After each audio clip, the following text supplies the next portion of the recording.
Now assets के बहुत सारे टाइप्स होते हैं, है ना। किन किन तरीके के एसेट्स हैं? सबसे पहले हम लोग देखें कि करंट एसेट।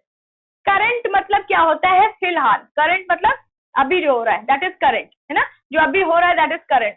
तो करंट एसेट्स वो होते हैं जो कि शॉर्ट टर्म पीरियड की को ध्यान में रखे बोले जाते हैं, है ना। तो कुछ ऐसे एसेट्स होते हैं बिजनेस में जिससे कि आपको शॉर्ट टर्म में, शॉर्ट टर्म जब मैं कह रही हूँ तो शॉर्ट टर्म का मतलब होता है, पहली बात तो आपको ये समझना होगा कि अकाउंटिंग पीरियड होता है। अकाउंटिंग पीरियड मतलब जिस पीरियड का आप रिकॉर्ड बनाते हो, है ना, वो अकाउंटिंग पीरियड होता है। अकाउंट्स में हम लोग करते क्या है? रिकॉर्ड मेंटेन करते हैं, सिस्टमैटिक रिकॉर्ड। तो अकाउंटिंग का एक पीरियड होता है। आप क्या लगातार अकाउंट मेंटेन करते जाते हो? नहीं, आप एक एक पीरियड का अकाउंट मेंटेन करते हो, है ना। अकाउंटिंग साइकिल है, मैंने आपको बताया कि एक पीरियड में आप क्या करते हो, कोई ट्रांजैक्शन को आइडेंटिफाई किया, रिकॉर्ड किया, क्लासिफाई किया, समराइज किया, कम्युनिकेट किया, है ना, ये सब किया। ये साइकिल कंप्लीट हो गया, फिर नेक्स्ट अकाउंटिंग पीरियड स्टार्ट हुआ, उसे फिर से यही पूरा स्टेप्स रिपीट होगा। So that is why we call it accounting cycle, है ना। नाउ हर अकाउंटिंग साइकिल में आप यही सारी चीजें करे जा रहे हो। तो एक अकाउंटिंग साइकिल कितना बड़ा होता है कि एक अकाउंटिंग पीरियड पे डिपेंड करता है, ठीक है। अकाउंटिंग पीरियड जनरली 1 साल का होता है, okay. Generally it is of 1 year. और ये कब स्टार्ट होता है? फाइनेंशियल ईयर से, जैसे कि 1st of April of every year, इस दिन वो स्टार्ट होता है, और 31st of March of the next year वो ओवर हो जाता है। तो इस पीरियड का ही जनरली रिकॉर्ड मेंटेन किया जाता है। उसके बाद नेक्स्ट 1st अप्रैल से दूसरा अकाउंटिंग पीरियड स्टार्ट हो जाता है। तो जनरली तो यही होता है। कभी कभार ये जो अकाउंटिंग पीरियड है ये थोड़ा बड़ा या थोड़ा छोटा हो सकता है, उसका अलग रीजन है, वहां पे अभी हम लोग नहीं जा रहे क्योंकि फिर वो अभी आपके कॉन्टेक्स्ट के बाहर है ना। It is not your area of concern right now. आपको बस इतना जानना है कि अकाउंटिंग पीरियड क्या होता है ना। तो अकाउंटिंग पीरियड जो होता है जनरली 1 ईयर का होता है। तो 1 ईयर का अकाउंटिंग पीरियड यानी 12 मंथ्स में जो एसेट्स, है ना, इकोनॉमिक बेनिफिट दे जाए आपको, उनको हम करंट एसेट्स बोलते हैं। तो करंट एसेट्स माने वो एसेट्स जो 12 महीने के पीरियड में आपको इकोनॉमिक बेनिफिट जिनसे एक्सपेक्टेड है to flow to your enterprise, है ना। Economic benefits are expected to flow from current assets within 12 months, okay. So they are known as current assets. इसके एग्जांपल्स क्या हो गए? जैसे कि स्टॉक हो गया। क्या होता है स्टॉक? मतलब आपके पास जो आपने प्रोडक्शन करके रखा हुआ है सामान, फिनिश्ड गुड्स का, वो आप बेचोगे, है ना। तो आप एक्सपेक्टेड है कि आप 12 महीने में उसको बेच दोगे और उससे आपको पैसा मिल जाएगा। तो it is a current asset, ठीक है। उसी तरह से हो गया डेटर्स। डेटर्स क्या होते हैं? डेटर्स मतलब वो लोग जिनको आपने उधार में सामान बेचा है, आपने बेचा है ना, तो वो पैसा आपको देंगे। अभी अब उन्होंने दिया नहीं है लेकिन वो आपको देंगे, तो वो आपके एसेट हो गए। लेकिन कैसे एसेट है? वो करंट एसेट है, क्योंकि आपने 2 महीना या 3 महीने का उधार उनको दिया हुआ है। 2 या 3 महीने में ही आपको वो पैसा दे देंगे। तो ये 2-3 महीने का जो समय है, या मैक्सिमम से 6 मंथ्स, 9 मंथ्स और 12 मंथ्स, तो विद इन 12 मंथ्स पैसा आ जाने वाला है। तो ये करंट एसेट हो गया, ठीक है। तो इसी तरह से जो भी एसेट शॉर्ट पीरियड में ही आपको इकोनॉमिक बेनिफिट देने का चांस रखते हैं, ऐसे एसेट्स को आप करंट एसेट्स बोलते हो, ठीक है। अब करंट एसेट्स को ही हम लोग इसमें लिक्विड एसेट्स, कुछ एसेट्स होते हैं जिनको लिक्विड बोलते हैं। लिक्विड मतलब ये होता है how fast an asset can be converted into cash, ठीक है।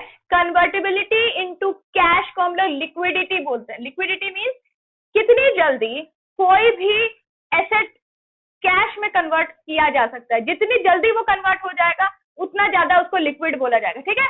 तो लिक्विड मतलब कितनी जल्दी वो कैश में कन्वर्ट हो सकता है। स्टॉक जो है वो जब बिकेगा तब कैश आएगा। स्टॉक जब बिकेगा तब कैश आएगा। तो स्टॉक उतना ज्यादा लिक्विड नहीं बोला जा सकता, है ना। लेकिन फिर भी वो काफी लिक्विड है, क्योंकि बिकेगा और पैसा आएगा, लेकिन जब बिकेगा तभी पैसा आएगा। तो it is liquid but not highly liquid, ठीक है। उसी तरह से डेटर्स है। डेटर्स जब पैसा देंगे तो पैसा कैश आ जाएगा, लेकिन जब वो देंगे तब आएगा। तो लिक्विड है लेकिन नॉट हाईली लिक्विड। कैश अपने आप में बहुत लिक्विड है, क्योंकि कैश तो कहीं कन्वर्ट करना ही नहीं है, वो कैश फ्री फॉर्म में है। चेक्स अगर आपके पास रखें, बैंक में जो पैसा है वो भी बहुत लिक्विड है, क्योंकि आप बस चेक ड्रॉ करोगे आपको कैश मिल जाएगा। तो इट इज हाईली लिक्विड। तो लिक्विडिटी कैसे मेजर किया जाता है कि how fast an asset can be converted into cash. तो स्टॉक्स, डेटर्स, ये सब हाईली लिक्विड एसेट्स होते हैं, है ना। लेकिन फिर भी कैश नहीं होते ये लोग, लेकिन कैश में कन्वर्टेबल बहुत फास्ट होते हैं, ठीक है। तो ये हो गए हमारे करंट एसेट्स, ठीक है। Next we have non current assets, excuse me. तो करंट एसेट्स जो है, जो 12 महीने के अंदर ही इकोनॉमिक बेनिफिट देने वाले हैं, लेकिन जो ऐसे एसेट्स हैं जो तुरंत बेचने के लिए आपने नहीं रखे, it is not for resale purpose, आपने रीसेल करने के लिए नहीं रखा। जैसे कि स्टॉक था, रीसेल पर्पज के लिए था, डेटर्स था, वो 12 महीने के अंदर अंदर आपको पैसा देने वाले थे, है ना। तो ये सब करंट एसेट्स हो गए थे। लेकिन कुछ ऐसे एसेट्स होते हैं जिनको आप बेचने के लिए नहीं रखे रहते हो, वो आपके रिसोर्सेज ऐसी होती है जिससे कि आप फर्दर अपने बिजनेस को एक्सपैंड कर सको, ग्रो कर सको, है ना। वो आपके प्रोडक्शन प्रोसेस में हेल्प कर रहे हैं, तो वो आप बेचने के लिए नहीं रखे हो। जैसे कि आपकी लैंड, बिल्डिंग, मशीनरी, है ना, फर्नीचर, ये सब क्या हो गए, these are long term assets. Long term assets मतलब नॉट फॉर रीसेल, आपने बेचने के उद्देश्य से इसको नहीं खरीदा, बेचने के पर्पज से नहीं खरीदा, है ना। ये आपने खरीदा है जिससे कि आप अपने प्रोडक्शन प्रोसेस को स्मूथली रन कर सको। तो ऐसे एसेट्स को हम लोग नॉन करंट एसेट बोलते हैं, क्योंकि इनसे इकोनॉमिक बेनिफिट मिलेगी हम लोग को, है ना। इनसे इकोनॉमिक बेनिफिट कैसे मिलेगी, क्यों, ये लोग हम लोग के प्रोडक्शन प्रोसेस में हेल्प करेंगे, इससे प्रोडक्शन होगा, और जो प्रोडक्शन होगा उसको हम लोग बेचेंगे तो इकोनॉमिक बेनिफिट आएगी, है ना। तो ये एक लॉन्ग प्रोसेस है। इकोनॉमिक बेनिफिट तो आ रही है, लेकिन 1 साल के अंदर जरूरी नहीं है कि आ जाए, ये लॉन्ग पीरियड है। 12 मंथ्स का पीरियड अकाउंटिंग पीरियड से लंबा प्रोसेस होता है। तो जब 12 मंथ से ज्यादा टाइम ले रहा है ये इकोनॉमिक बेनिफिट को देने में, तो हम लोग इनको नॉन करंट बोलते हैं। नॉन करंट मतलब अभी करंटली नहीं हो रहा है ना, 12 महीने के बाद होगा। तो 12 महीने के पीरियड को जब ये क्रॉस कर जा रहा है तो ये नॉन करंट एसेट हो जाता है, ठीक है। तो नॉन करंट एसेट 2 तरीके के होते हैं, टेंजिबल, इंटेंजिबल। टेंजिबल और इंटेंजिबल हम लोग ने डिटेल में अभी डिस्कस किया कि वो एसेट्स जैसे कि लैंड, बिल्डिंग वगैरह, ये सब टेंजिबल एसेट्स हैं जिनको हम लोग टच, फील कर सकते हैं, जो फिजिकली दिख रहे हैं, प्रेजेंट है। और इंटेंजिबल कुछ ऐसे राइट्स वगैरह जिसको आप टच या फील नहीं कर सकते हो, लेकिन वो है ना, जिससे आपको फ्यूचर इकोनॉमिक बेनिफिट एक्सपेक्टेड है। और लेकिन ये फ्यूचर इकोनॉमिक बेनिफिट जो है, these are expected to flow to the enterprise after a period of 12 month, ठीक है। तो ये हो गए हमारे current assets and non current assets. I hope पूरा क्लियर हो गया आपको। और finally we have fictitious assets. Fictitious assets वो एसेट्स होते हैं, इनको हम लोग नॉमिनल एसेट्स भी बोलते हैं, ठीक है। तो ये नाम के एसेट्स होते हैं खाली। Nominal means which is only for name, है ना, सिर्फ बोलने के लिए एसेट्स है। ये एक्चुअल में कैश में रियलाइजेबल ही नहीं है, इनसे कुछ कैश नहीं मिलने वाला। Future economic benefits are not expected to flow from these assets, ठीक है। एक्सपेक्टेड मतलब आपको ऐसी आशा ही नहीं है कि इनसे आपको फ्यूचर इकोनॉमिक बेनिफिट होगी। तो ये ऐसे एसेट्स जो होते हैं इनको हम फिक्टिशियस एसेट्स बोलते हैं। इनके एग्जांपल होते हैं जैसे कि हमारे पास एक्यूमुलेटेड लॉस जो होता है ना। एक्यूमुलेट होना मतलब जमा होना। जब लॉसेस, बहुत साल के लॉसेस जमा होते जाते हैं, हम लोग उनको एक्यूमुलेटेड लॉस बोलते हैं। आप आगे जाके पढ़ोगे कि कई तरह के अकाउंट्स बनते हैं ना। अकाउंट्स, जब फाइनल अकाउंट्स बनता है तो उसमें, बल्कि आपको मैंने फर्स्ट चैप्टर में ये बताया भी था कि सबसे पहले एक एंट्री जब होती है, एक रिकॉर्ड कोई ट्रांजैक्शन को किया जाता है तो जर्नल में किया जाता है ना, या फिर जर्नल के सब्सिडियरी बुक जैसे कैश बुक वगैरह में किया जाता है। उसके बाद हम लोग उसको लेजर में पोस्ट कर देते हैं। लेजर में पोस्ट करने के बाद we summarise it in trial balance, ठीक है। ट्रायल बैलेंस के बाद हम लोग फाइनली फाइनल अकाउंट्स बनाते हैं, ठीक है। तो फाइनल अकाउंट ही हमारा मेन अकाउंट है, वही हमारा ऑब्जेक्टिव है, वही पर्पज है। हम लोग का अकाउंट जर्नल और लेजर वगैरह बनाना पर्पज नहीं है, पर्पज हमारा फाइनल अकाउंट है। लेकिन उसको बनाने के लिए हम लोगों को ये स्टेप्स को फॉलो करना पड़ता है जिससे कि फाइनल अकाउंट ठीक से बन सके, ठीक है। तो फाइनल अकाउंट से बनाते क्या है हम लोग? फाइनल अकाउंट में हम लोग एक ट्रेडिंग अकाउंट बनाते हैं, ठीक है, जिसका पर्पज होता है हमें बताना कि हमारा प्रॉफिट जो है, ग्रॉस प्रॉफिट मतलब ओवरऑल प्रॉफिट कितना हुआ है, ठीक है। फिर हमारा एक प्रॉफिट एंड लॉस अकाउंट बनता है। प्रॉफिट एंड लॉस अकाउंट हमें नेट प्रॉफिट बताता है। नेट प्रॉफिट और ग्रॉस प्रॉफिट में फर्क क्या होता है कि ग्रॉस प्रॉफिट जो है वो ओवरऑल प्रॉफिट बता देगा आपको, उसमें से खर्चे को हटाता नहीं है ना। आपने सामान बेचा, सामान बेचने का जो आपके पास पैसा आया वो रेवेन्यू होता है, उसमें से जो सामान बनाने का जो कॉस्ट है वो आप माइनस कर देते हो, you get the gross profit, ठीक है। तो revenue minus cost that is gross profit. लेकिन जब आप उसी में से बाकी के जो रेगुलर खर्चे हैं आपके बिजनेस के, है ना, रेगुलर खर्चे कैसे हो गए, कोई बिजनेस को चलाने के लिए आप कोई ऑफिस खोलते हो, है ना, स्टाफ रखते हो, उनको सैलरी दे रहे हो, ऑफिस खोले हो तो उसका रेंट वगैरह देते हो, इलेक्ट्रिसिटी, कम्युनिकेशन पे, स्टेशनरी पे, और बहुत तरीके के खर्च आप रोज उठा रहे हो, है ना। एक बिजनेस ऑर्गेनाइजेशन के बहुत सारे खर्चे होते हैं, तो ये रेगुलर खर्चे हैं, रेकरिंग है, मतलब एवरी डे के। Recurring mean something which is happening regularly, है ना, frequently.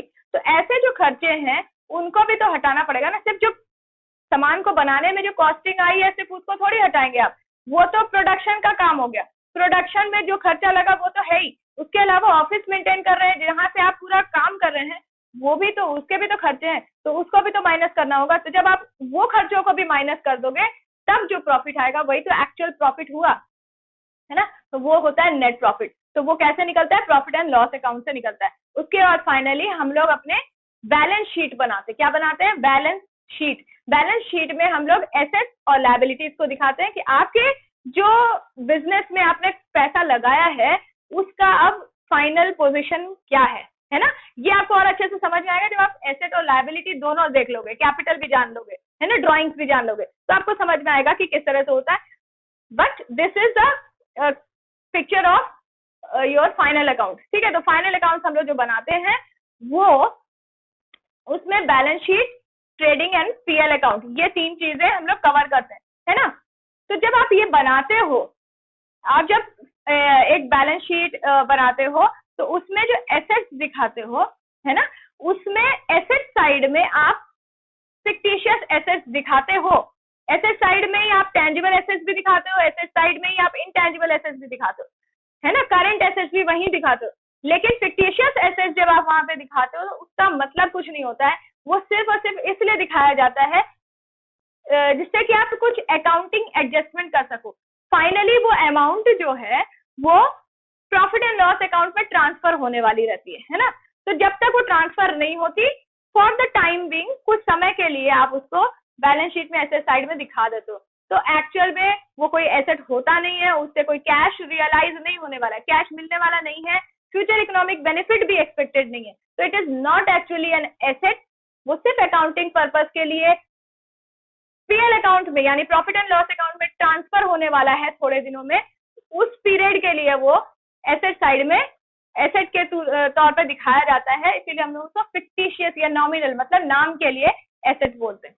Am I clear? So these are the various types of assets. Next we will move on to the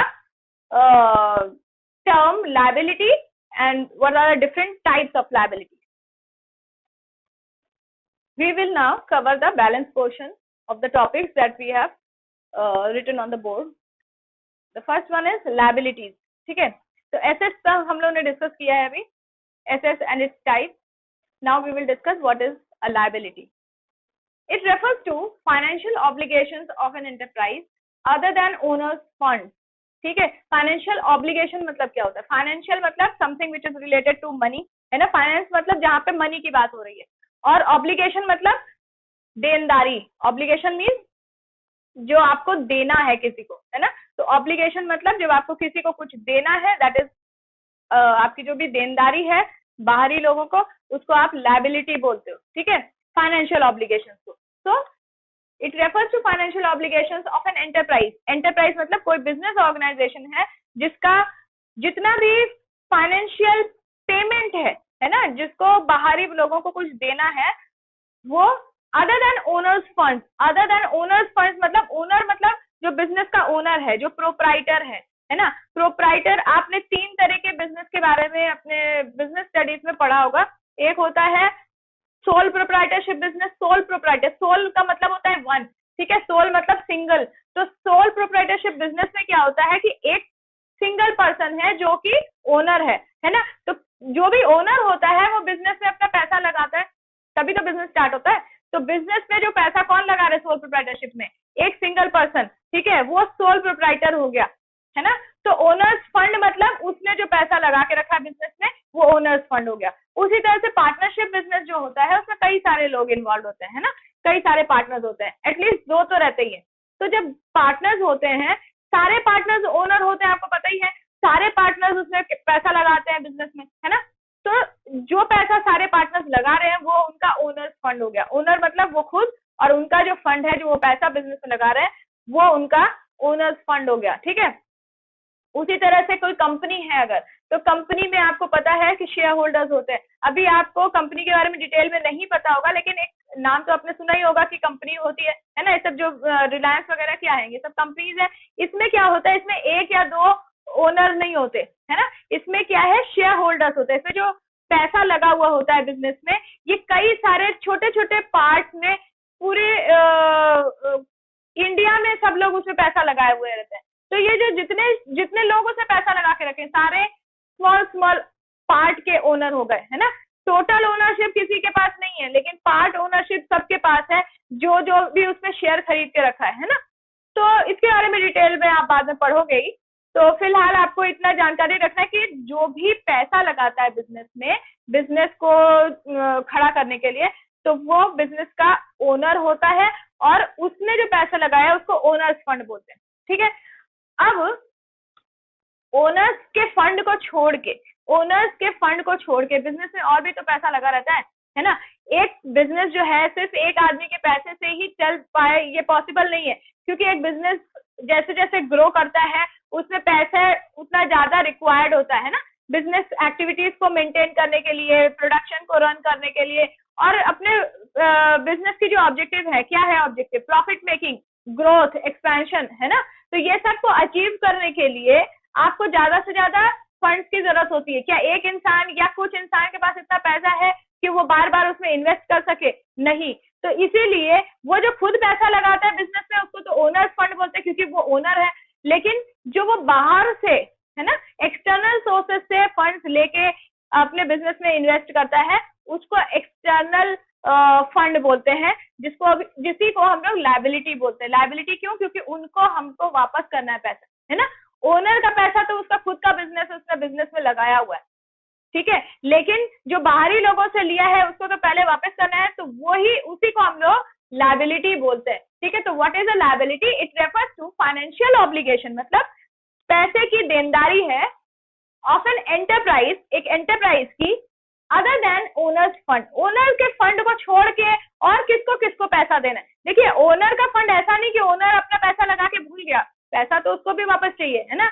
वो क्यों लगा रहे हो? बिजनेस आप कर क्यों रहे हो? बिजनेस आप तभी कर रहे हो जब आपको कुछ ऑब्जेक्टिव है प्रॉफिट का, है ना। आपको प्रॉफिट अर्न करना है, आपको पैसा कमाना है। आपने जो पैसा लगाया है आप चाहते हो कि वो पैसा बढ़े, है ना। आप ये थोड़ी चाहते कि वो पैसा कम हो जाए या वो पैसा उतना ही रहे, है ना। तो आपका ऑब्जेक्टिव क्या है? To increase, to grow your money. तो वो पैसा जो आप बिजनेस में लगा रहे हो वो ओनर्स फंड है, आपका पैसा, वो भी आपको बिजनेस में से वापस चाहिए। लेकिन सबसे पहले आप किसको पैसा वापस करोगे? जो बाहरी लोगों का पैसा बिजनेस में लगा हुआ है ना। तो वो जो बाहरी लोगों का पैसा है, लायबिलिटीज हम लोग अभी यहाँ पे जो लायबिलिटी बोल रहे हैं ये वो लायबिलिटी है ना। ओनर के फंड को छोड़ के जो पैसा बाहरी वालों का लगा हुआ है उसका जो देनदारी है उसको हम लोग लायबिलिटी बोलते हैं, ठीक है। लायबिलिटीज कितने तरीके की होती है? मेनली दो हेड्स होते हैं, करंट एंड नॉन करंट। जैसे एसेट्स में current assets, non current assets था, वैसे ही लायबिलिटी में भी करंट एंड नॉन करंट है। करंट मतलब वो लायबिलिटीज जो 12 महीने के अंदर, जो एक अकाउंटिंग पीरियड के अंदर, 12 मंथ के अंदर आपको देनी है, आपको वापस करना है जो पैसा, that is current liability. Current मतलब जो हो रहा है, जो तुरंत, है ना। और नॉन करंट एग्जैक्टली वैसे ही जो 12 मंथ के पीरियड के बाद, है ना, एक लॉन्ग पीरियड के लिए है। शॉर्ट टर्म में जो होता है वो करंट लायबिलिटी है, जो शॉर्ट टर्म में वापस करने की है, और जो लॉन्ग पीरियड के लिए है, मोर देन 1 ईयर, वो नॉन करंट लायबिलिटीज होती है, ठीक है। जैसे सपोज करिए कि आपने शॉर्ट टर्म लायबिलिटीज का एग्जांपल हो गया हमारा क्रेडिटर्स। जैसे हमने अभी एसेट्स में डेटर्स देखा था ना, जैसे हम कोई सामान बेचते हैं तो जिनको हमने उधार में सामान बेचा है वो 2 महीना, 3 महीना, 15 दिन, 20 दिन, जितना दिन का पीरियड, जितना दिन का टाइम आपने उनको दिया उतने दिन में वो पैसा वापस करेंगे, तो वो आपके एसेट हो गए, करंट एसेट। उसी तरह से करंट लायबिलिटी में क्रेडिटर्स होते। क्रेडिटर्स मतलब जिनसे हमने खरीदा है उधार में, जिनको पैसा हम देंगे आफ्टर फ्यू मंथ्स या आफ्टर फ्यू डेज, है ना। तो वो हम उनके डेटर हो गए, वो हमारे क्रेडिटर बन गए, तो वो हमारी क्या हो गई? शॉर्ट टर्म लायबिलिटी, क्योंकि शॉर्ट पीरियड में विद इन 12 मंथ्स हमको उनको पैसा वापस करना है ना। तो ये हो गया हमारा current liability. Long term liability या नॉन करंट लायबिलिटी किस तरह की होती है? जैसे सपोज करिए आपने किसी बैंक से लोन लेके रखा है ना, और वो लोन जो है मोर देन 1 ईयर पीरियड के बाद आपको वापस करना है, सपोज 5 इयर्स में वापस करना है, तो वो लॉन्ग टर्म लायबिलिटी हो गई, तो नॉन करंट लायबिलिटी हो गई। ठीक है, तो और भी बहुत से होती हैं इसी तरह से, करंट एंड नॉन करंट। तो this is the example of your liability, है ना, type current and non current, और एग्जांपल मैंने आपको बता दिया। तो लायबिलिटीज का मतलब होता है कोई भी financial obligation other than owners fund. ठीक है, next we come to the word capital. What is capital? बार बार मैं कैपिटल वर्ड यूज कर रही हूँ ना कि कैपिटल इन्वेस्ट किया, कैपिटल इन्वेस्ट किया। कैपिटल क्या होती है?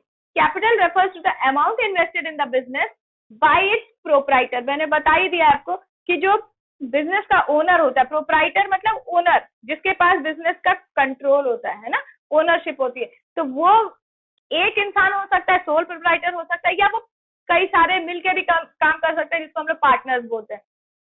तो जो लोग भी ओनर होते हैं बिजनेस के, वो जब पैसा लगाते हैं बिजनेस में, तो उस पैसे को कैपिटल बोलते हैं। ठीक है, उसी को हम लोग ओनर्स फंड बोलते हैं, अभी मैंने आपको बताया। और जो बाहर से पैसा लेके आप अपने बिजनेस पे लगाते हो, वो एक्सटर्नल लायबिलिटीज हो जाती है।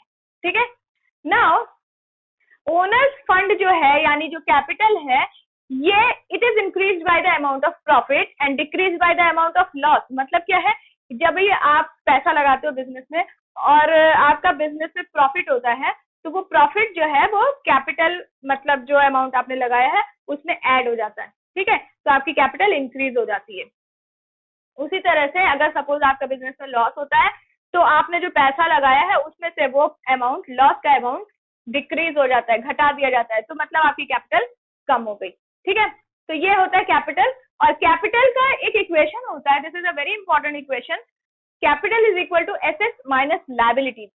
एसेट्स मतलब टोटल रिसोर्स, आपका जो पैसा है, आपका अपना पैसा है ना, प्लस जो बाहर से लिया हुआ, बाहर से जो सोर्सेस से आपने लिया, बैंक से, फाइनेंशियल इंस्टीट्यूशन से, या किसी से भी, तो पैसा उधार जो लेके रखा है आपने बिजनेस में, तो वो पैसा और आपका अपना पैसा, ये दोनों पैसे को मिला के आपने क्या किया है? आपने एसेट्स खरीदे, आपने रिसोर्सेस खरीदे, लॉन्ग टर्म, शॉर्ट टर्म, ये सब रिसोर्स में आपका पैसा लगा हुआ है ना। तो ये जो पैसा लगा हुआ है एसेट्स में, इस एसेट्स की वैल्यू में से अगर आप बाहरी लोगों की लायबिलिटी, यानी जो मैंने यहाँ पे डिस्कस किया है, जो बाहरी लोगों से आप पैसा लेके रखे हैं, उनको बाहर उसको अगर आप डिक्रीज कर दें, एसेट्स की वैल्यू में से आउटसाइड लायबिलिटी को हटा दें, तो जो बचेगा वो कैपिटल होता है, वही ओनर्स फंड होता है। ठीक है, इसमें कुछ कंफ्यूज होने की बात नहीं है।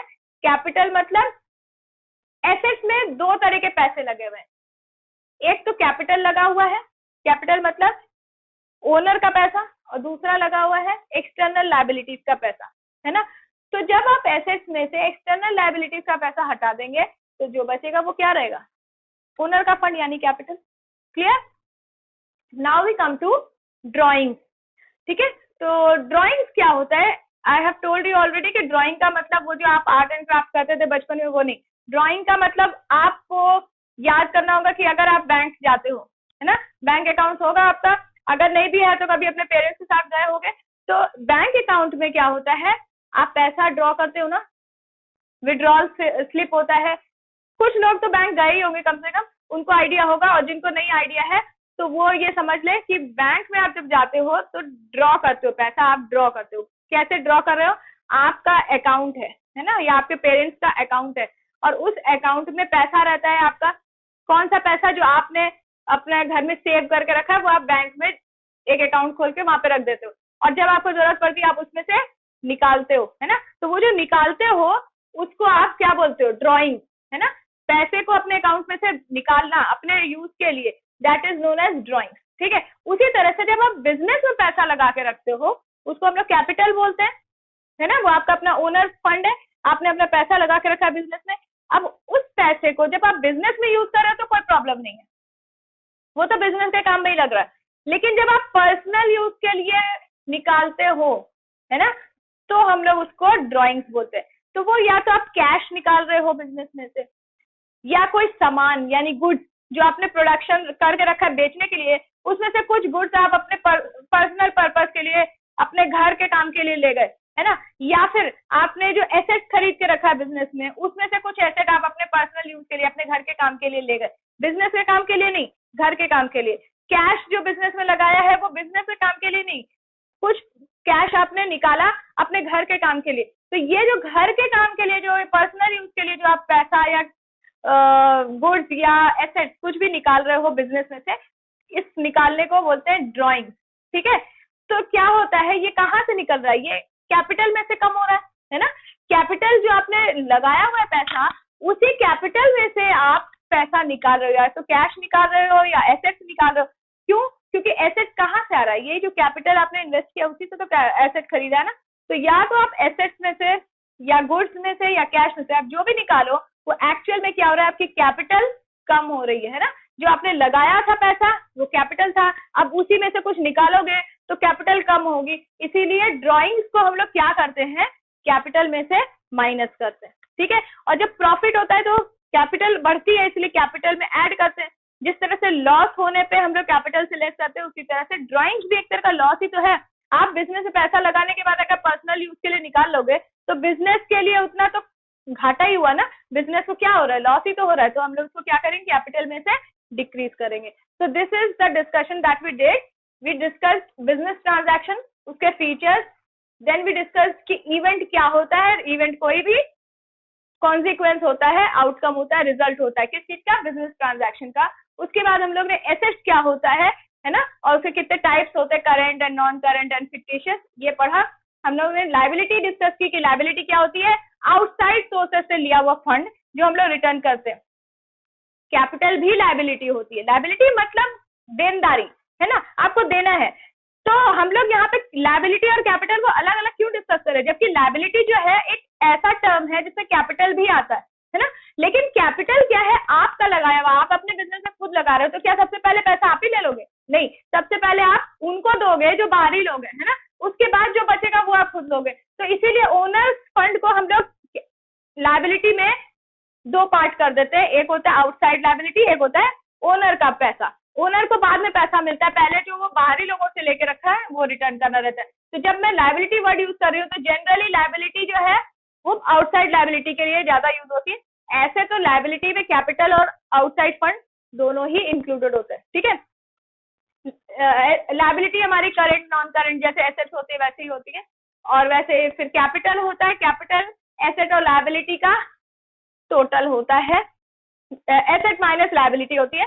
और एसेट जो है वो टोटल फंड जो कैपिटल प्लस लायबिलिटीज इसमें इन्वेस्टेड होती है। ठीक है, तो एसेट्स में से जब आप लायबिलिटी हटा दोगे आउटसाइड लायबिलिटी, तो जो बचेगा वो कैपिटल यानी ओनर्स फंड रहता है। और लास्ट में आप जो कैपिटल में से कैश, गुड्स या एसेट निकालते हो अपने घर के काम के लिए, पर्सनल यूज के लिए, तो आपकी कैपिटल कम होती है। तो उसी को हम लोग ड्रॉइंग्स बोलते हैं। ड्रॉ करना मतलब निकालना, है ना। तो आप निकाल रहे हो और इसीलिए आप कैपिटल में से ड्रॉइंग्स को लेस करते हो। We will discuss the balance portion of the terms that are covered in your chapter, okay, in the next session. Thank you.